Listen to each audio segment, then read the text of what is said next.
Hello, and thank you to the Misella Foundation for the kind invitation to speak to you today about advanced MRI measurements for the treatment management of brain tumors. My name is Kathleen Schmainda. I am Professor of Biophysics and Radiology at the Medical College of Wisconsin.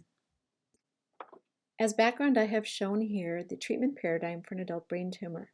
It consists of a timeline of the various treatments the patient might undergo and also the corresponding imaging to evaluate the tumor and the response to treatment.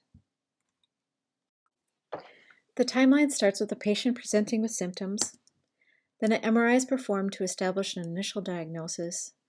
Often the patient will go to surgery for tumor removal, and then another MRI is performed to determine the extent of resection, or how much tumor has been removed. Commonly, this is followed by chemotherapy plus radiation therapy and continued MRI exams to determine is the patient or tumor responding to therapy, or might there be recurrence. If there is recurrence, there are other treatment options, including Bevacizumab or Avastin, chemoradiation therapy, and then again this is followed by MRI exams to again assess whether or not the patient is responding or is there tumor progression. Recently, tumor treating fields have been added to this treatment options, both for newly diagnosed tumors and for recurrent tumors. So for the standard diagnostic MRI that I've been speaking of, we get beautiful soft tissue contrast between the various tissue types in the brain, as shown by these various types of images that show either edema or swelling around the tumor, or they show bright signal from the ventricles. And on this T1 image, you see what is considered to be a mass effect or something abnormal. Typically, contrast agent is then injected, a gadolinium chelated contrast agent, after which you can clearly see where the lesion of concern is located.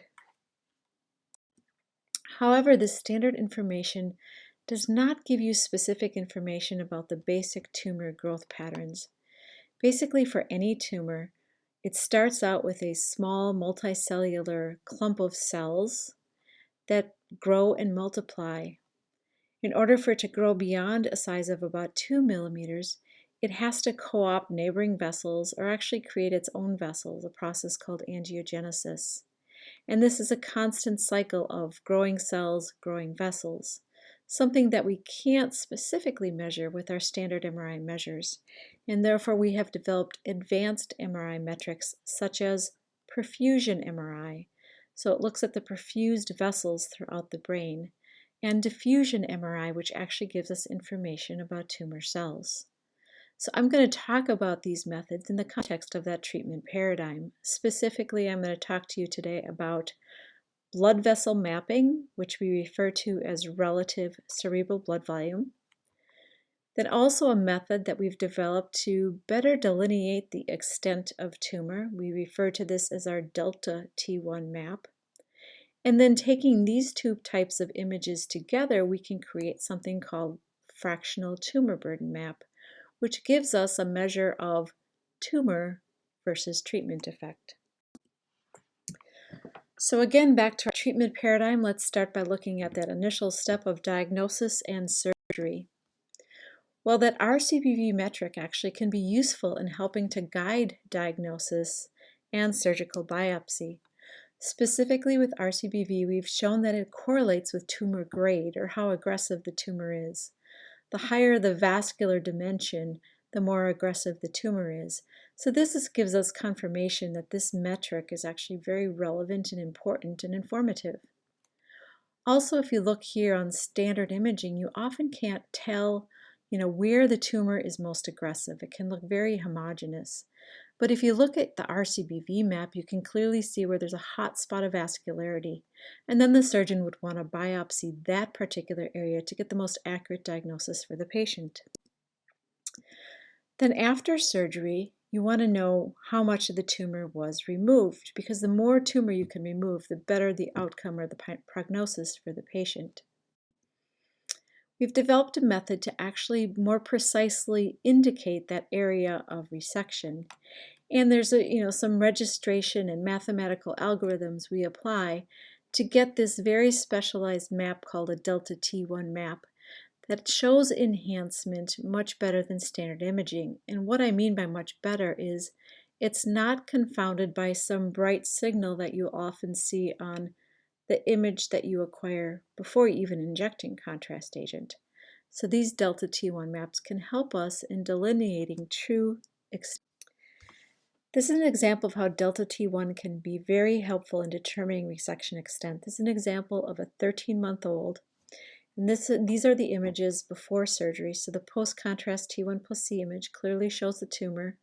The pre-contrast image also shows the mass effect, and the delta T1 clearly delineates the tumor. Post-surgically, though, it's very difficult to discern the post-contrast from the pre-contrast image since there's so much bright signal in the pre-contrast image due to remaining blood products because of surgery. So you don't really know how much of the tumor has been removed or how much is remaining. And this is where the delta T1 maps can be very helpful, as shown here. Clearly, almost the entire tumor has been removed, and this is very helpful with the planning of the subsequent treatment.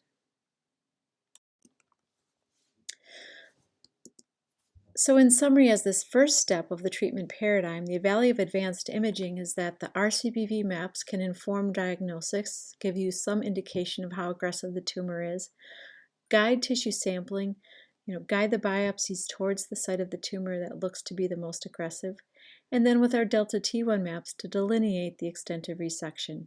So important uses for these new imaging biomarkers. Then the next step is chemotherapy plus radiation therapy, or possibly tumor treating fields. And again, we monitor looking at the MRIs, trying to determine is it response or is it recurrence. Well, there's limitations with standard MRI, and one that's become quite well known called pseudo-progression, which stands for false progression. It basically describes the inability to distinguish tumor from the effects of treatment. An example of this is shown here in the middle. This is a patient, a 39-year-old with a glioblastoma, and this is immediately after surgery or post-resection. 4 weeks later, after the chemoradiation therapy, it looks like things are getting worse. The enhancement is increasing. The area of the flare signal showing the edema is also increasing. So there's great concern that this actually could be tumor progression. However, when this person went back to surgery and the tumor, this area of enhancement was removed, it was mostly necrosis. So this area was clearly not progressing tumor. It was actually just due to treatment effect. So this was a clear case of pseudo-progression. This is another example of this phenomena of pseudo-progression. Here's a patient also treated with the chemoradiation therapy. And you can see, looking at that post-contrast image, it looks like they're definitely having some continued and possibly increased enhancement. For this reason, this patient also went back to surgery, and the biopsy came back as negative. Now, if you would have waited some months later, you would see that the tumor did regress. So it's a very difficult, confounding question for the treating physicians with regard to pseudoprogression. Specifically, if you could confirm that yes, it is pseudoprogression, well, then you continue the current treatment plan. It's probably going to work. If it's not pseudoprogression, then you might want to change the treatment plan. You might want to stop the current treatment, go back to surgery, or start a new treatment. So having some sort of measure of whether it's tumor versus treatment effect is greatly important. And also, this knowledge is really important in order to enroll patients on clinical trials. So this is where rCBV can also provide some really important information on pseudoprogression. And this is an example of, again, with a patient that was treated, and you have 3 different areas of enhancement. If you look at the corresponding rCBV map, there's one area with a high level of rCBV and not so much in the other 2 areas. In fact, the tissue confirmed that this was true progression, and these other areas were pseudo-progression. So here's a good indication that rCBV can be very useful. However, the question is, what is the level of rCBV that's going to make the distinction between tumor progression and treatment effect, or something you don't have to worry about? To try to get at that answer, we performed a study where we correlated the areas of tissue biopsy, so the tissue from a particular area, and we correlated that with the measurement on the imaging that we would get. Okay, so this is a tissue validated measure of our rCBV. And from this, we're able to determine what threshold on these rCBV maps can help make the distinction between what's truly tumor and what's treatment effect. And that's shown again here with a particular case showing the area where we captured the image to see where the biopsy location occurred, and then we matched that with our standard or advanced imaging. And using this, we're able to show that our rCBV information could statistically distinguish between tumor and treatment effect. And that's indicated by these values here. And this confirmed a previous study also performed by Dr. Leland Hu at Mayo Clinic in Arizona to also show that rCBV could be used to distinguish the post-treatment radiation effect from the glioblastoma multiforme, the high-grade brain tumor. So using this information, we can take our delta T1 maps plus our rCBV maps, and so within the delta T1 region, look at the threshold of rCBV and create what we call fractional tumor burden maps. So what this tells us is within the area of enhancement, the areas of red are tumor and the areas of white are treatment effect. An example of using FTB is shown here for a 32-year-old female with a glioblastoma multiforme. And shown here again is the image after gross total resection. She was treated with chemotherapy plus radiation therapy. And you see here this new enhancing lesion. So the question is it recurrence? Is it pseudo-progression? And if you look here a couple months later, it looks like it got even worse. So again, how much of this is tumor? How much of this is treatment effect? Well, if we create our FTB maps, we can see that 30% of that enhancing lesion is tumor, but 70% is pseudo-progression. So having this knowledge of how much of this enhancement is actual tumor can be very, very relevant in terms of the treatment decisions that are made. Here's another example of using fractional tumor burden. This is the same patient, again with a 30% tumor voxels. We can see that the outcome or the overall survival for this patient was greater than 40 months. For another patient, their FTB showed that 98% of that enhancing lesion was tumor versus treatment effect, and their overall survival was much less. So what these examples show you is that fractional tumor burden is giving clinically relevant, important prognostic information that cannot otherwise be gotten from standard imaging. Here's another example of the utility of fractional tumor burden maps and how it can help to guide resurgery. Here are images that were obtained in this patient before surgery, but 4 months after chemoradiation therapy. So it looks like the tumor is clearly progressing.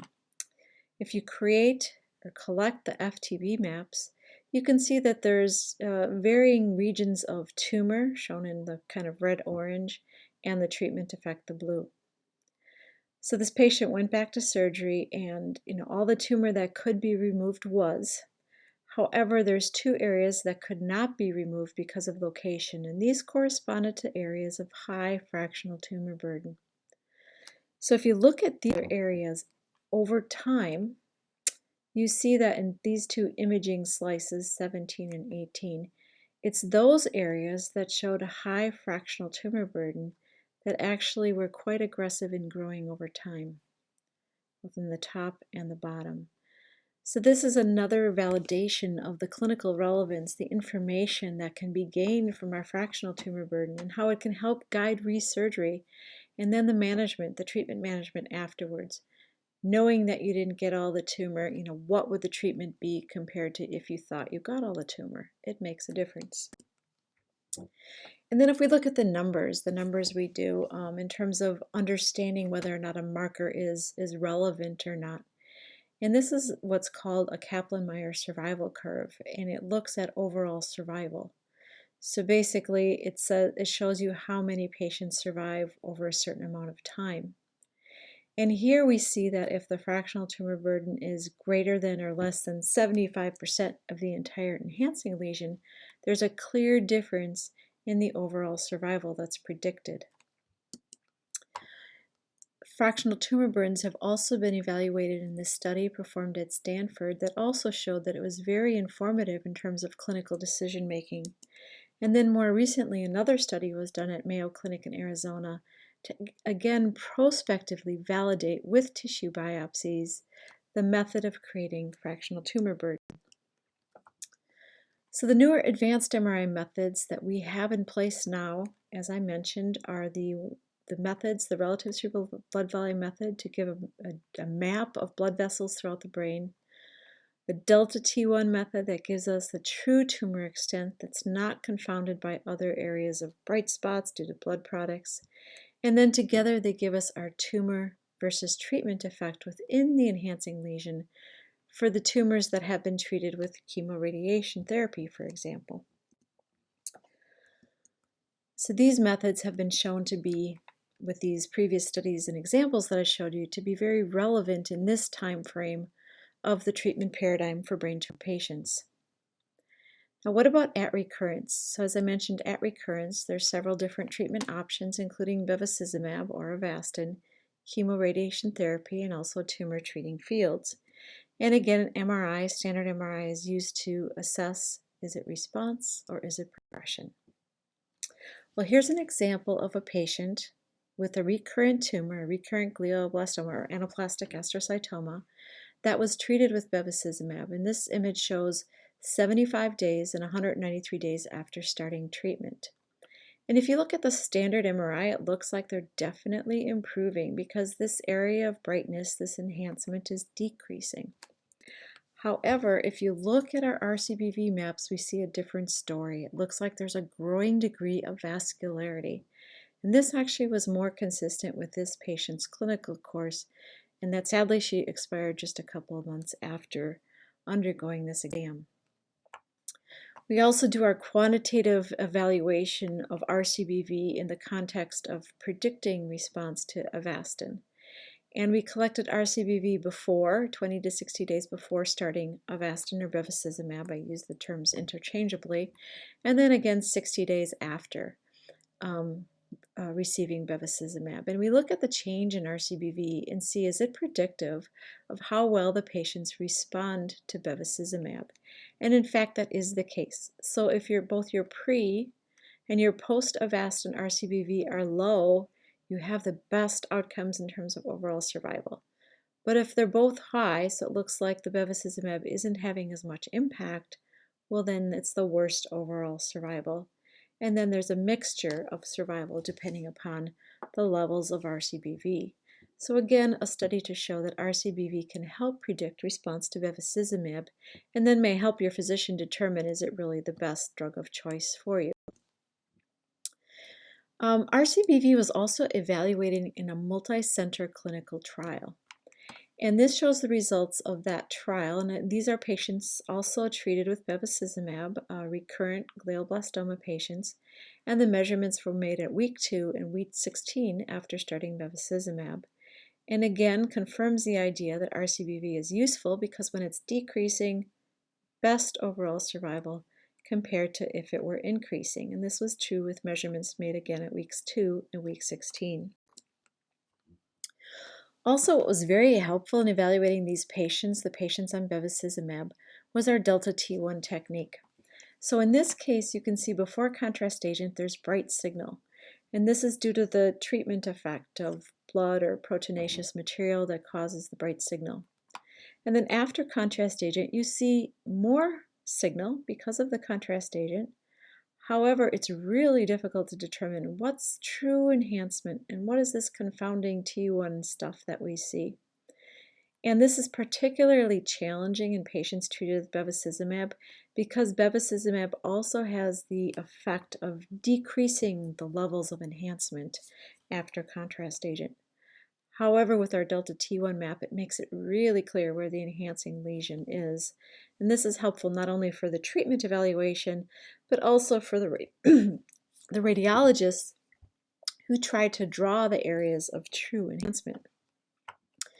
We also showed in the same study that delta T1 helps with monitoring treatment. In fact, it could be an earlier indicator of progression than standard imaging. Here you can see progression already at week 8, which is hard to discern on standard imaging, and then was confirmed at week 16. And this was reported in a paper analyzing this multi-center clinical trial data. We find it actually is very helpful on a daily basis with monitoring our treatments. So here's an example of a pre and post contrast T1. Again, sort of hard to see that enhancement, but delta T1 makes it clear. And that in fact was the response of the neuro-oncologist who said, take a look at this person's MRI from yesterday compared to his prior one in May. The T1 with contrast is hard to interpret, but I think the delta T1 says it all, and then goes on to help decide the next steps for treatment. And then we also have as options tumor treating fields. Now what I want to present to you, we're just beginning to understand the usefulness of these biomarkers for evaluating tumor treating fields. And this just shows another marker that I have not yet presented, and it's based on diffusion weighted imaging. And with diffusion weighted imaging, we actually can be sensitive to the cell density or the number of tumor cells in a given area. And what this particular slide shows is just the study we did to validate that relationship. So again, looked at the areas where a biopsy was taken and then registered those to images on our MRIs, and then counted cells. And you can see the cell density varies throughout these different types of tumor. It's basically the density of the blue areas, which are the cellular nuclei. And with this, we were found that the apparent diffusion coefficient, which is determined from our DWI, versus cell density was inversely correlated. So we can use this information to actually map the distribution of cells on our images as shown here. And this is in a patient treated with tumor treating fields or Optune therapy. And we can see that before Optune treatment, there's some clear areas of lower diffusion, which means more tumor cells. And then after Optune treatment, there was higher diffusion, so more yellow, more red, which indicated fewer cells, and this patient was responding to treatment. And Optune therapy is a therapy that has been shown to actually have some really important promise in terms of prognosis for patients with brain tumors. The difficulty with tumor treating fields is it's hard to tell if a patient is responding till at least 5 months later, because you have all these sort of other things going on, with the inflammation and so forth, that really confound your standard imaging. So our hope is with the advanced MRI metrics that we can actually see tumor response much earlier than standard imaging. And this image here gives you one indication of that promise. So again, back to our treatment paradigm, and summary of what I've shown you so far is that throughout the treatment paradigm, these advanced imaging metrics can provide some very important information to help with the treatment management. Of course, at initial diagnosis, we can create the rCBV maps that give you some indication of how aggressive the tumor is, which should help with surgical planning. We also want to know resection extent, where the delta T1s can give you a more clear delineation of remaining tumor. And then the fractional tumor burden is something that we're just beginning to explore in this context also. These maps can also help in terms of trying to distinguish between response and recurrence. Again, rCBV levels can show if there's remaining vascular tumor, delta T1 to show you where the true enhancing lesion is, and FTB I think is going to be one of the most important biomarkers to distinguish tumor from treatment effects. We now won't be confounded by that phenomena of pseudo-progression.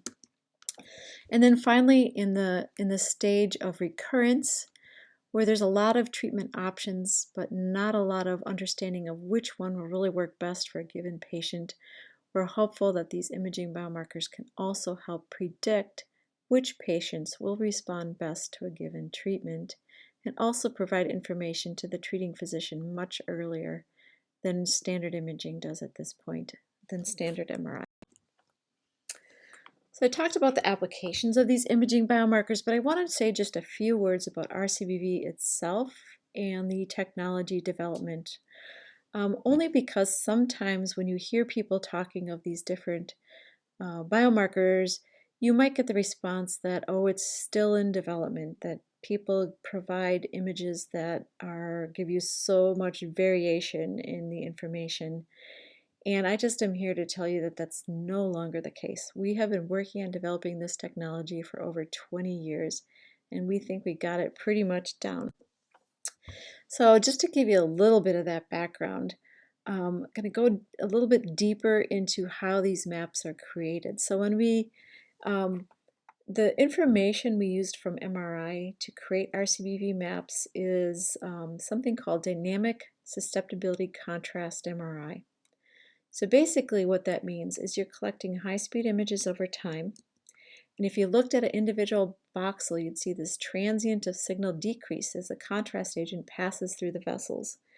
And then we do some mathematical transformation to get a measure that's more directly proportional to the amount of contrast agent in each voxel of the tissue, and do some additional post-processing, so apply some mathematical algorithms to get accurate maps of relative cerebral blood volume. We can also get other measures such as cerebral blood flow, mean transit time, but the one that we found to be most useful in brain tumor patients is relative cerebral blood volume.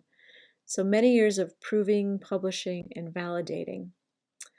Many studies were also done in the preclinical models to validate this technology under various conditions. Again, we did some clinical studies in patients to again validate that it's giving us accurate and useful information, and something that was featured in a local hospital paper, that was of tremendous help to this particular patient because it caught his recurrence sooner, so they could change treatment faster.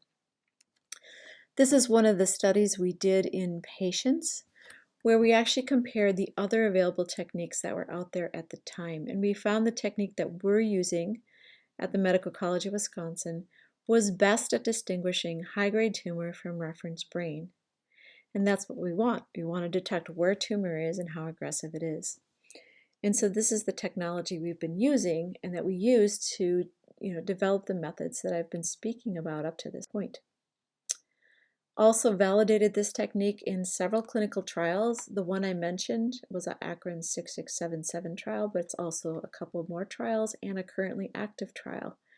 And so we really know that it works well under many different institutional settings, MRI scanners, and so forth.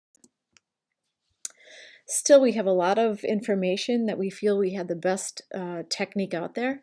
But in 2014, many brain tumor societies came together, including the Micella Foundation, and said, okay, we have to come up with a final answer, a final national consensus for DSC-MRI, or the method to create relative cerebral blood volume maps. And part of this effort was a working group to look at relative cerebral blood volume. So part of the efforts of this working group was to look at all the data available and then also look at the results of what was recently developed, something called a digital reference object. So it was essentially a very sophisticated computer model to see what is the best combination of acquisition parameters and post-processing methods to give you the most accurate rCBV maps. And it was beautiful to see that actually the computer simulations also came up with the answer that the technology that we are currently using was still the most accurate and the most robust. However, what was really nice about the simulations is it also came up with a potential second method that used less contrast agent, 50% less contrast agent. Yet we still wanted to collect the data to prove that this was the case. A computer simulation is only as good as its assumptions. So we collected the data in patients comparing the two different techniques, and we found, and these are the data plots basically showing that this single dose technique matches the robust, what we call standard double dose technique, to an excellent degree. There's a really good equivalence here. So if someone does not want to use a double dose of contrast agent, they can go to the single dose, even though the simulations did confirm our standard double dose method still is the most robust and clearly the most accurate, this is also a potential option.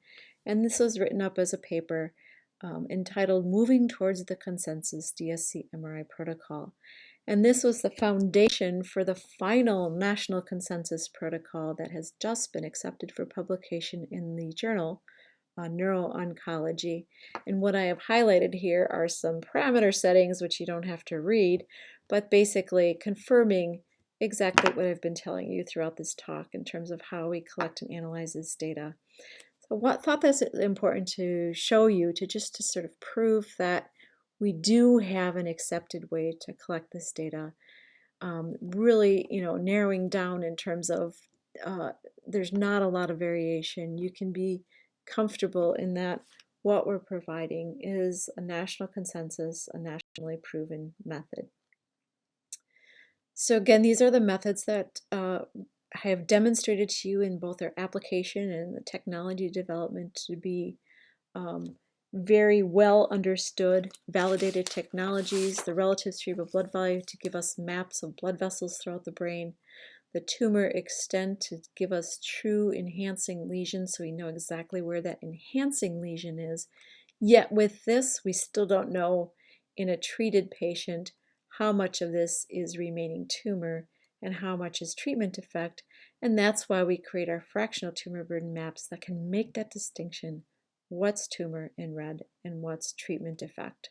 So we have great hope for this biomarker to really shift the paradigm in the treatment management of patients with brain tumors. I have several funding sources and many people to acknowledge, too many to even include here. But I thank you for your attention, and now I will take questions. So one question that has been proposed is the following. Is this technology experimental, or is it available now? If a patient wanted to get it, how would they go about getting it? So I'm happy to say the technology is commercially available for routine clinical use. And patients can ask their doctors about obtaining the software from company Imaging Biometrics. Now I'm affiliated with Imaging Biometrics, but everything I spoke about today is available through their product offerings. Another question, for these types of scans, do you have to do MRIs on all one machine, or can you compare them from one MRI machine to another? This is an excellent question. That's the beauty of rCBV and the way we've developed this technology, and is that it's, we like to say, platform agnostic. So it can be acquired on different field strengths, different strengths of magnets. It also can be collected on any vendor that's out there, Siemens, Philips, GE, and you can compare them. And this was validated also with our clinical trials, because the clinical trials accepted data from all of these different platforms. And so the software that we developed automatically accounts for differences in images acquired on different machines, so we can do the comparisons. And again, so it doesn't matter which MRI machine or strength of MRI system that you use. All right, a third question here. Could the diffusion maps be used to target radiation therapy, and has it been done yet? So the diffusion definitely can. It's still a little bit under development, but what I know, what I'm hoping to see explored to a much greater extent are the fractional tumor burden maps that I showed you, where you can clearly see this is tumor and that's treatment effect. So if a person were to undergo radiation again, maybe they'd get a boost dose in that area. But we're also exploring areas outside of that enhancement where you might have infiltrating tumor. And that's where measures like diffusion, we hope, will also help in that regard. That aspect is still a little bit more exploratory, though. There's not a product out there that's ready to use. And then final question I have here is, can you reconstruct these new views from old DICOM images, or do you need special views so it has to be done at the time you get an MRI? So the platform that we used, and the one I showed you is from Imaging Biometrics. It accepts all standard DICOM images. The DICOM is the standard MRI format. So even if they were collected long ago, it can process that data. One thing I should specify is you need to collect that DSC data to create rCBV maps. And so if that was collected at the time that the MRI study was done, absolutely, you can create the rCBV maps as I have shown you here today. So I hope this was instructive and helpful to you, and I wish you well and thank you for your time and attention.